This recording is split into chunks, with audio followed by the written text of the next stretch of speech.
Je pensais qu'ils allaient le prendre en charge.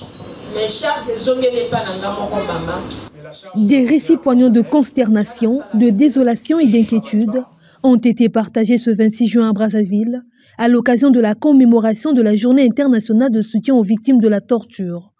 Malgré le nombre important de victimes, estimé à des milliers, peu d'entre elles osent briser le silence. Ce jour, avec un cœur lourd, certaines ont accepté de rompre ce tabou. Je viens pour une situation qui me dépasse. Réseaux sociaux. Il va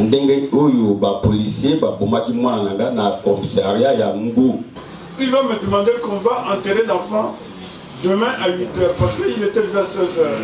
J'ai dit, mais pourquoi l'enterrer? Notre option, c'est d'amener le corps à Oyo en dépôt pour qu'on puisse connaître comment l'enfant est mort. Parce que vous avez dit qu'il est mort par pendaison. Mais aujourd'hui, l'État a brisé les jambes de mon fils. Je pensais qu'ils allaient le prendre en charge. Mais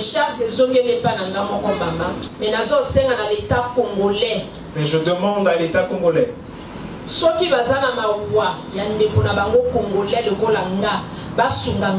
Les victimes ont témoigné des tortures physiques, mentales et psychologiques, souvent orchestrées par les forces publiques et les autorités judiciaires.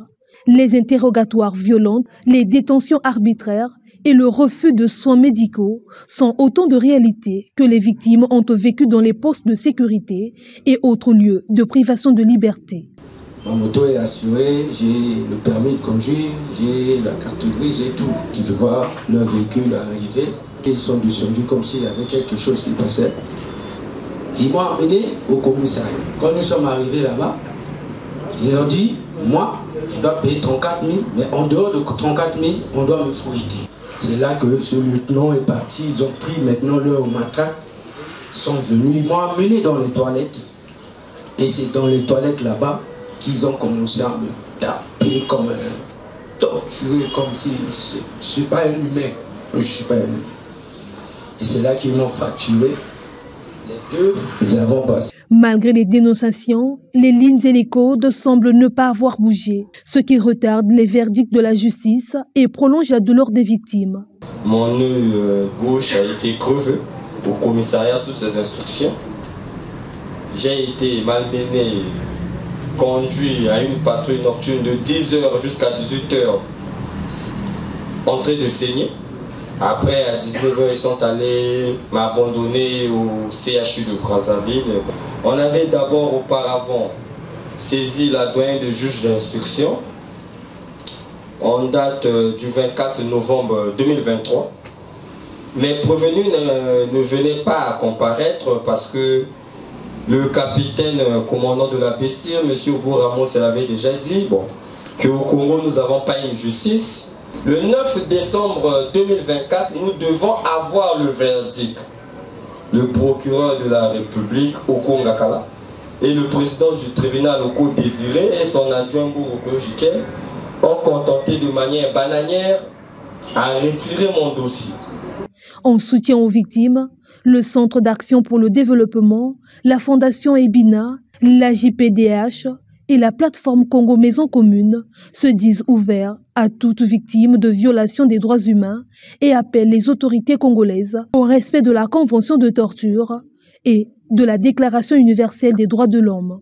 La documentation de la torture et des autres mauvais traitements a considérablement progressé. Pourtant, en dépit de ces formidables avancées, la promesse d'une interdiction internationale de la torture n'a pas encore été tenue. Dans notre pays, les données disponibles montrent qu'effectivement, la torture prospère.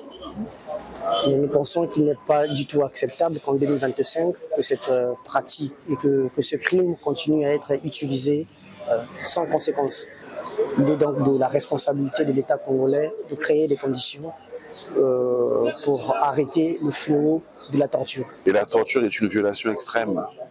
Et lorsque nous constatons qu'il y a des violations au Congo, il est important de se lever et de rappeler que nous devons toujours nous lever contre les abus, contre les violations, Parce que l'être humain, c'est tout ça, c'est avoir des valeurs à défendre. Et cette journée nous rappelle notre état en tant qu'humain, de respecter les valeurs d'égalité, des valeurs de vivre ensemble, mais des valeurs de tolérance et surtout les valeurs de loi. En clôturant cette cérémonie, la lecture des noms des victimes et disparues a été faite par le directeur exécutif du CAD, juste après la mise en place de l'éclairage symbolique de la chapelle érigée en hommage aux victimes.